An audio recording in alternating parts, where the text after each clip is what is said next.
Well, let's start the action with today's FA Cup semi-final between First Division West Bromwich Albion and Second Division Queen's Park Rangers. And whatever the outcome of today's match, history was being made this afternoon at Highbury in the sunshine, as commentator John Motson points out. Queen's Park Rangers making their first ever appearance in an FA Cup semi-final.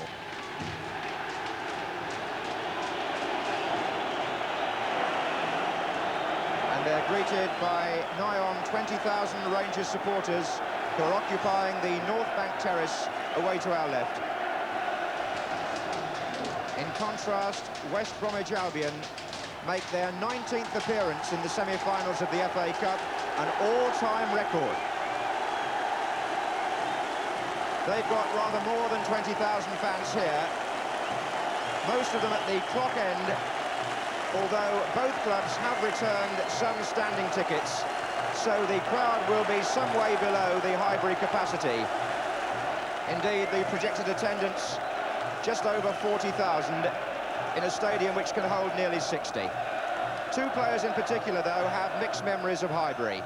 For the West Brom captain, John Weil, it was that semi-final here 4 years ago when a gash on the head against Ipswich meant he never finished the match. And for Clive Allen of Queen's Park Rangers, it was the 62 days he spent here as an Arsenal player before he was sold so suddenly to Crystal Palace. The Rangers team includes 8 London-born players, and Terry Venables has gone for experience at fullback, where Terry Fenwick and Ian Gillard are recalled. The suspension of John Gregory is obviously a blow, but Tony Curry at number 7, a vastly experienced midfield player, and number 10, Simon Stainrod, has scored 20 goals this season. West Brom have 4 survivors from that 1978 semi-final. One of them, Derek Statham, was past fit last night. But the big surprise is in midfield, where England B player Gary Owen is dropped to substitute, and Steve McKenzie is recalled for his 4th Cup semi-final in only 2 seasons. 2 with Manchester City last year, 2 with West Brom this year. Last year's Cup final referee, Keith Hackett from Sheffield. The atmosphere on semi-final day at once tense and yet festive as Nicky Cross gets Albion going. They're in the stripes, playing from the right, and Rangers today are wearing red shirts. It's Flanagan down the left for them.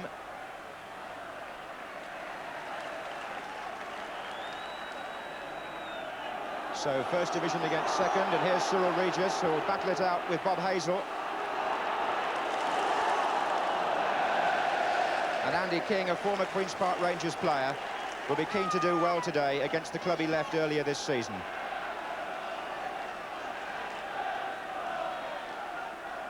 Stainrod, Curry, Regis.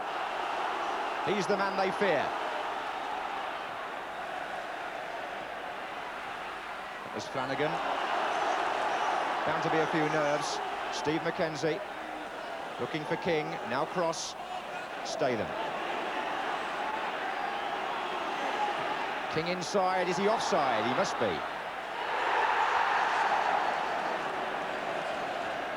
Terry Venables, the Queen's Park Rangers manager, 3 times an FA Cup semi-finalist as a player with Chelsea and Spurs, and once as a coach with Crystal Palace.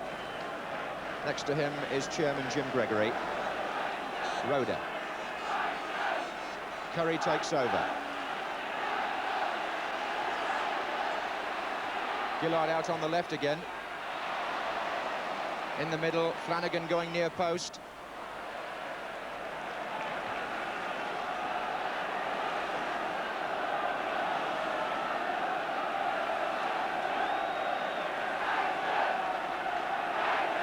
That's Gary Waddock.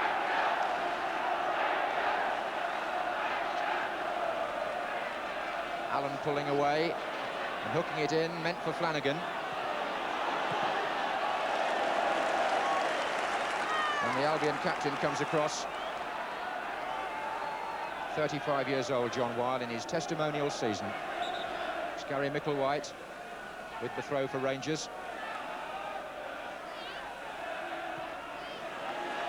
And now it's Regis. Foul by Fenwick. And the referee wants to stamp down early on that kind of trip. Terry Fenwick will be booked. Cyril Regis, the player fouled, trying to pick up pace. And Fenwick, who was sent off controversially at Rotherham last week after an incident with Emlyn Hughes, is now cautioned early in this semi-final. Hazel. Ali Robertson coming through, Bennett, Regis. Bennett couldn't get out the way. Micklewhite for Rangers. This is Stainrod. And still. It's Bennett to cross. Mackenzie to his right, so too is Zondervan. And outside him is Brendan Batson. His cross.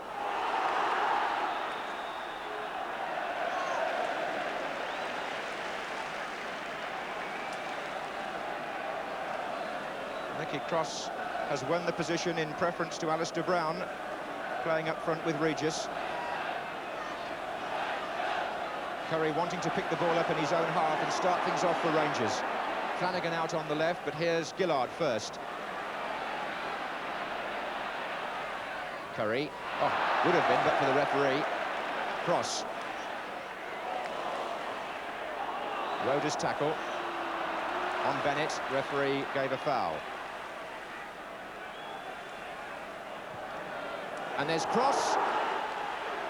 And a good stop by Peter Hucker, goalkeeper whose reputation has grown since he came into the side against Middlesbrough in the third round. He's kept the position, 22 years old.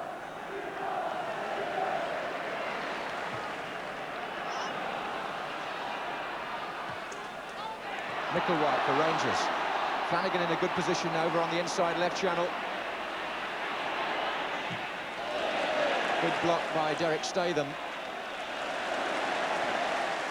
Albion defending well and finding Andy King with Mackenzie going hard to his right. Cross also on that side. Referee's played a good advantage. Andy King was fouled. The referee felt the ball was with Albion, which it was momentarily, and he couldn't go back on that. So King is down.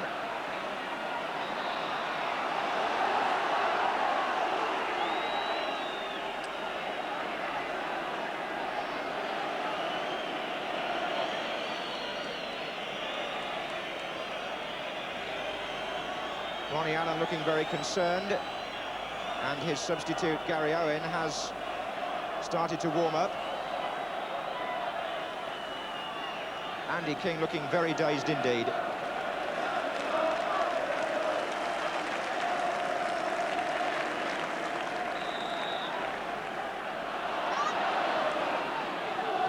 Gillard out to the left again. Rangers have got four the other way. Waddock is joining them now. In for Stainrod. Robertson coming out of defence, but here's Gillard. And now Flanagan.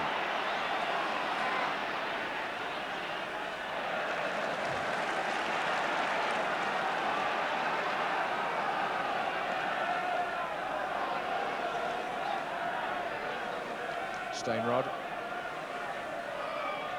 Flanagan's cross. Allen's there! So often he scores from those positions.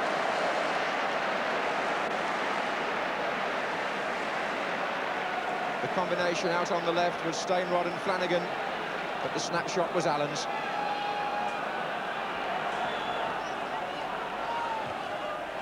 Zondervan.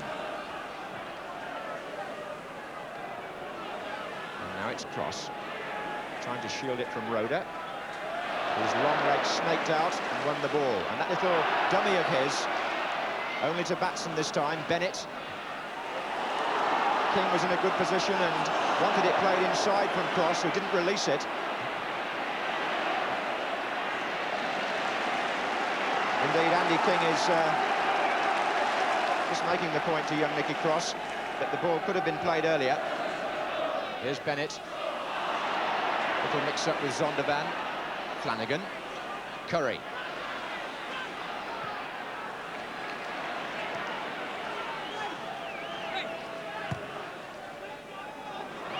Stainrod coming in, Batson hesitated there. Still Stainrod. It's come to Allen. And now Flanagan and Micklewhite. And Flanagan and Steinrod. What a tangle in the Albion defence. Steinrod.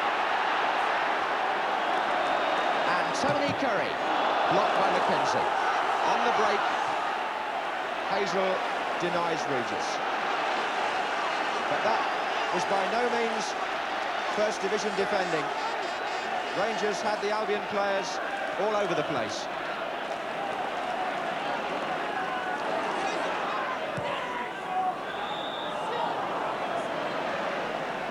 Well, they're enjoying their afternoon.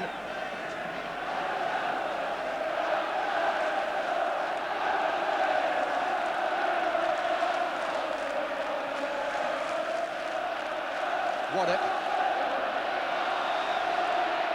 Foul by Zondervan.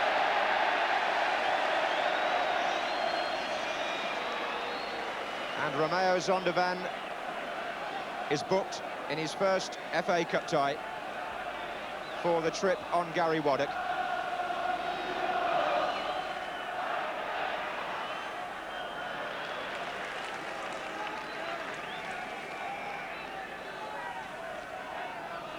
And the famous Highbury clock tells the tale.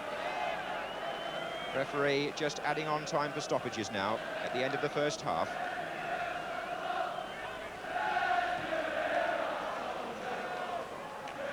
On by Regis. Zondervan. Half-time arrives, as it so often does in semi-finals, with nothing between the teams.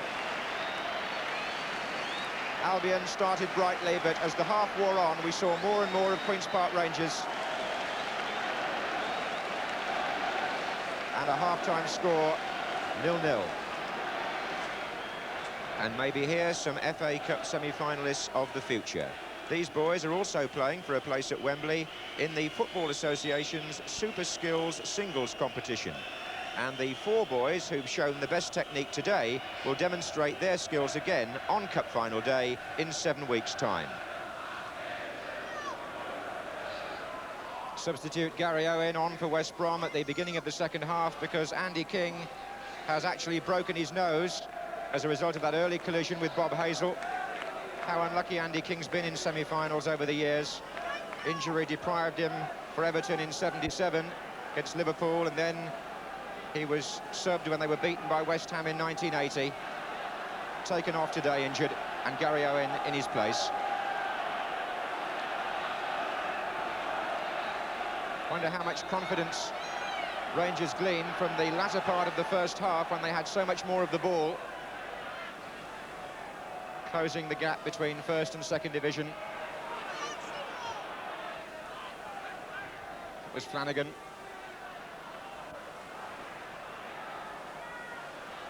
Statham.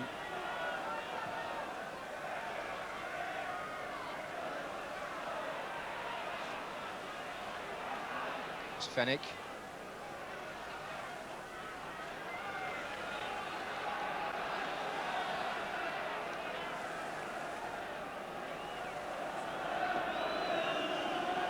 There will be extra time today if the score is level at the end of the second half.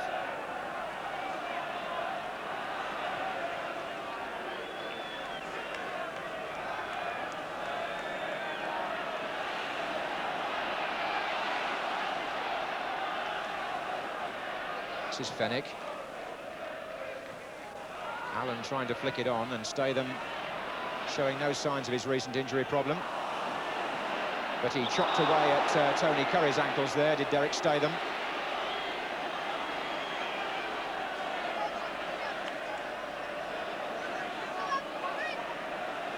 That foul coming 5 minutes into the second half. Bringing on Dave Butler to attend to Tony Curry.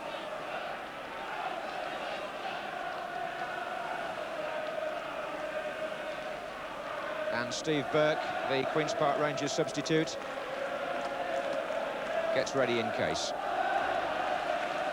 Hasn't been Tony Curry's type of match in some ways, in that the ball has had to be moved very quickly at times, and he likes to size up the options, but he's certainly seen plenty of the ball.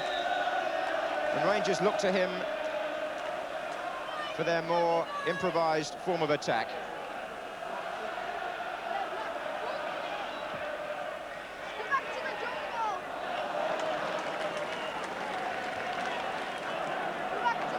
Flanagan was the target there.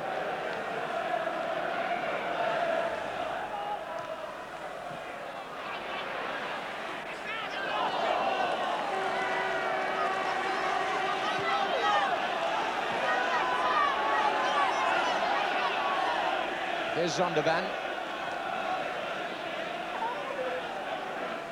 Not getting past players, though, at the moment, the Dutchman. He isn't finding a way behind the Rangers' left flank.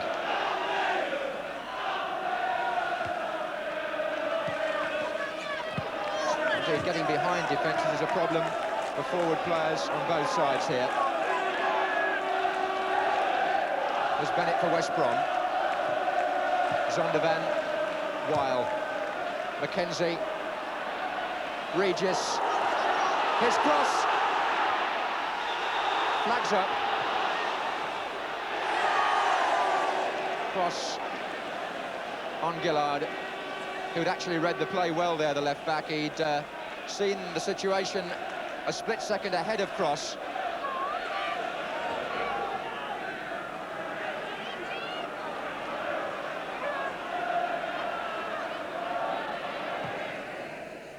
Here's Gillard for Rangers.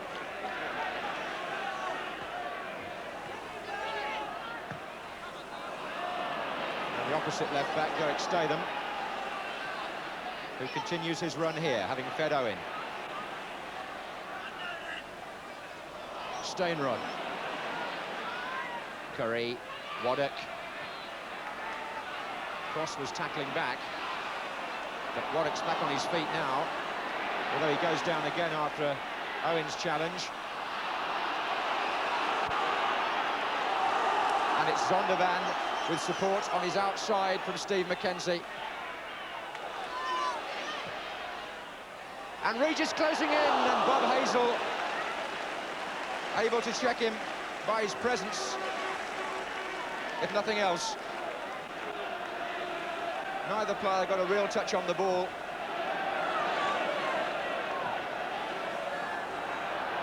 Weil.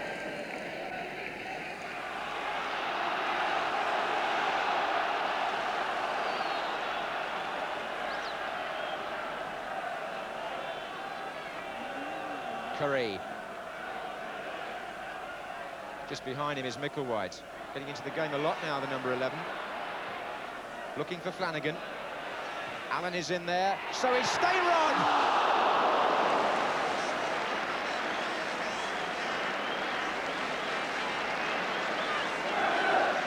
Well, the two clear shooting openings we've seen have fallen to Queen's Park Rangers. Allen in the first half, and Steinrod there after Flanagan had knocked the ball back in. It was bouncing up invitingly for him on the volley.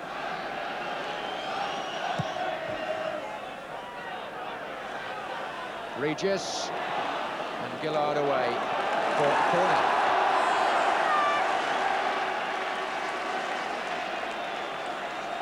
Well, Albion have got three big men, as well as Regis here. Bennett, Robertson and Weil are up. And Robertson came in and the ball went past Weil out to Flanagan. Statham was quicker than Allen. And a whole pack of players coming out now for Rangers. 11 is Micklewhite. 3 in the centre, including Bob Hazel, who's arriving. Appeals for handball from the crowd, and also from 1 or 2 Rangers players, hopefully. Referee waved them away. Zondervan.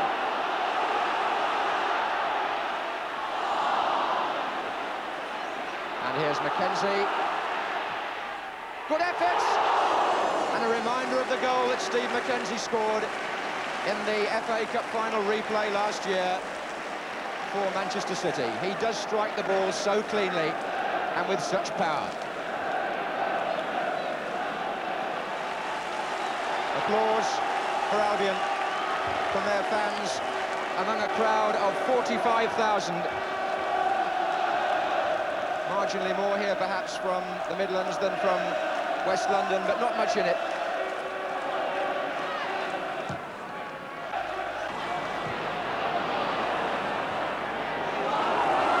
And it's Mackenzie for Albion. And Regis coming in now. He pulled away at the back post. Didn't get an awful lot of power into the shot, which gave Hucker the chance to get down to his left. But Regis came in at first, then backed off, collected, and just about managed to get his foot round the ball, and little more. Here's Tony Curry.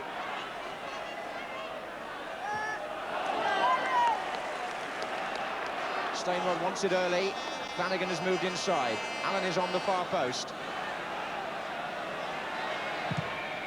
And that's Rangers' first corner of the match, coming after 70 minutes.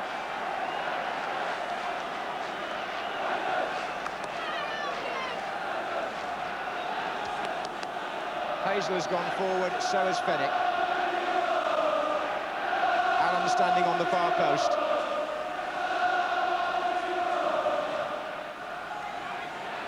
Flanagan gets in. Half away. Here's Michael White. And only half away again to Stainrod. Nice ball back to Fenwick. Bob Hazel still well forward. Well played. And Allen. And Fenwick. And now Michael White. And Hazel. And Ali Robertson. Oh, and it's got in! Clive Allen didn't know much about it, but he scored.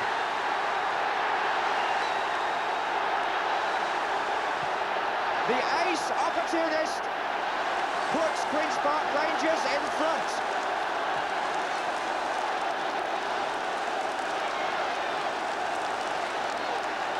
A very good piece of play by Terry Fenwick out on the right. That has to be said first and foremost. And Bob Hazel's presence was important too. But the clearance literally hit Clive Allen and went in.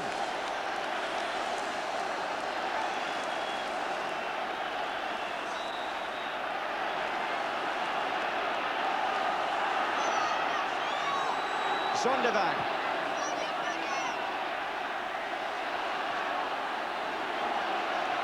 So the second division side in front, and Allen, whose goal beat Crystal Palace in the 6th round, and who scored 4 in one match against Blackpool earlier in the competition, strikes again. On the ground where he never actually played a senior match in his short spell with Arsenal. He's given Highbury something to remember today with his 15th goal of the season. Will it be the one that takes second division Queen's Park Rangers to Wembley, I wonder?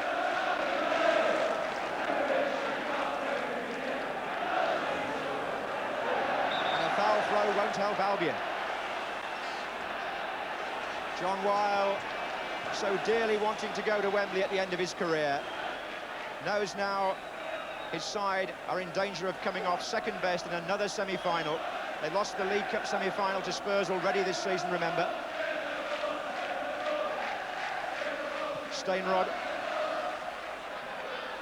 Gillard coming up in support. But he's in no hurry. Simon Stainrod. Curry. Gillard.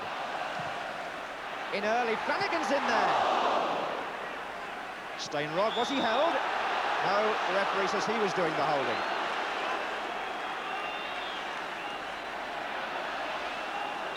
And Stainrod's descent will put him in trouble. He thought it should have gone the other way, but for speaking out of turn, he becomes the third player in the match to be booked by Keith Hackett.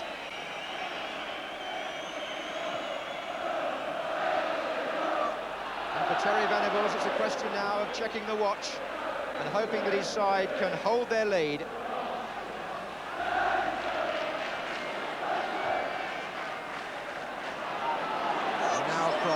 For Albion, who's been very quiet. Nicky Cross in the second half.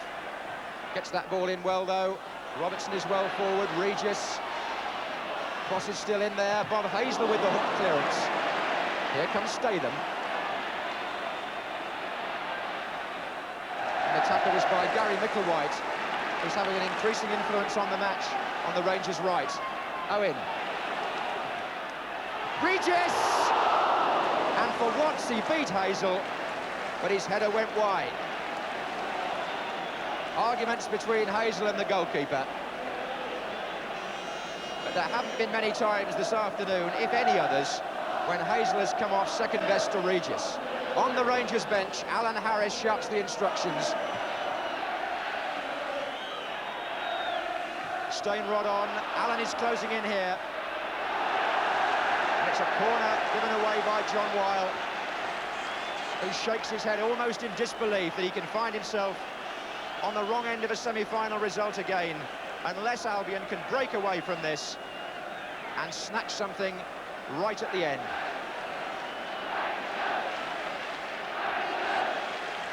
The Rangers fans roaring them home. Micklewhite to Curry.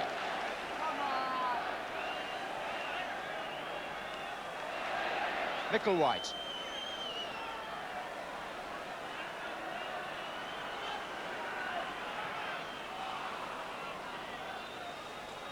Micklewhite again. And here's Regis. Has he got one shot left in his locker?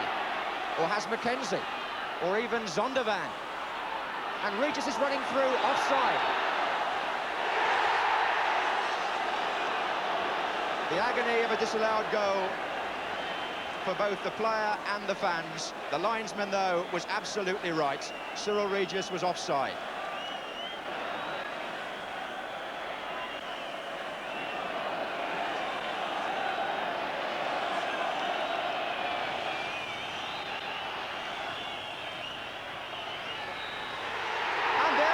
Second Division Queen's Park Rangers go to Wembley, courtesy of a goal in the 72nd minute by a man who's almost lost from view.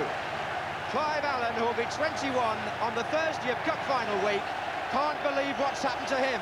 And Bob Hazel was brilliant for Rangers today, one of their outstanding players. He subdued Regis, and Allen got the ricochet off Robertson's clearance to give Rangers a place in the FA Cup final for the first time in their history. His dad played when they won the League Cup in '67. He will now play as they go into the FA Cup final of '82. The man who came to Arsenal for 62 days and was quickly sold to Crystal Palace. His career appeared to have taken a wrong turning, but what a way to turn back in the right direction. Clive Allen, the match winner. Second Division Queen's Park Rangers through to the Cup final. And for West Brom, the sickening feeling of losing an FA Cup semi-final at Highbury for the second time in 5 seasons, and their second semi-final defeat of this season. Well, over 90 minutes, not the best game of football we've seen recently, but that won't worry Queen's Park Rangers fans as they anticipate the excitement of the club's first FA Cup final appearance at Wembley. And for Clive Allen, scorer of the only goal of the game, the emotion at the final whistle was perhaps a prelude to even better things to come. As the final whistle went, Clive, there were some very emotional scenes. Yeah, there was. Yeah. Normally, the funny thing is, normally I know where my parents are sitting and where they are. Not because I know beforehand, I just seem to be attracted to them. I couldn't find them when I scored the goal, but after the game I see my cousins, and obviously they was all in the same row, which I was delighted to run up and wave to them.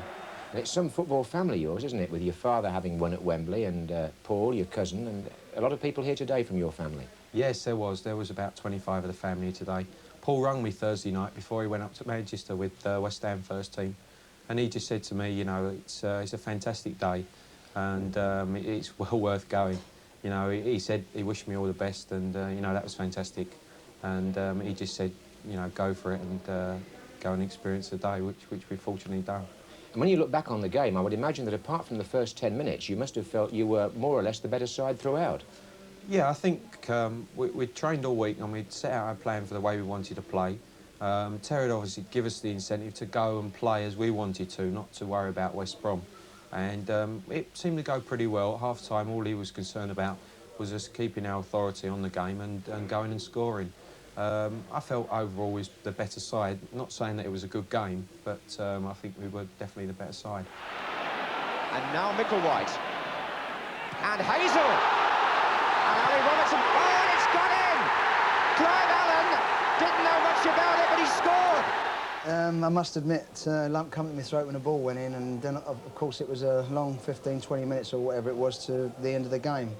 And, of course, it's very emotional. We've got quite a few sort of young boys there, and they're all very upset and in a good way, you know, and just emotionally full up, you know. But it's a wonderful moment for us. What, as far as you were concerned, was the tactical key to the match? Well, we did play different, and we wanted to keep the ball away from them and try and run them out. I've seen them a couple of times, and we've picked up a few things, and they're a good side, you know, and we had to make sure that they didn't catch us on the break. And Tony Curry was going off and into the back, and our full-backs were breaking. I felt they had a problem trying to stop our full-backs. Tony or Glenn Roeder were putting our full-backs in, and we were starting our build-ups mainly from wide positions, and I thought that we did it very well, and I was very pleased. That was true on the goal, wasn't it, in that it stemmed from Terry Fenwick on the right? That's right. Most of our build-ups, actually, I mean, it started from Tony Curry, but we were going to try and get it wide and then start from there. And we kept the ball, we wanted to be patient, and we were saying we haven't got to win the game in the first 5 minutes. Let's take our time and not be pushed, because it's so easy for a team like us that we were underrated and we were 4-1 against, which upset me in the first place. I thought that was a disgrace. The bookmakers put us at 4-1. And that was quite a good spur, actually, because I think that upset everyone. But, you know, we're so thrilled. It's just incredible. And I suppose a sting in the tail for a lot of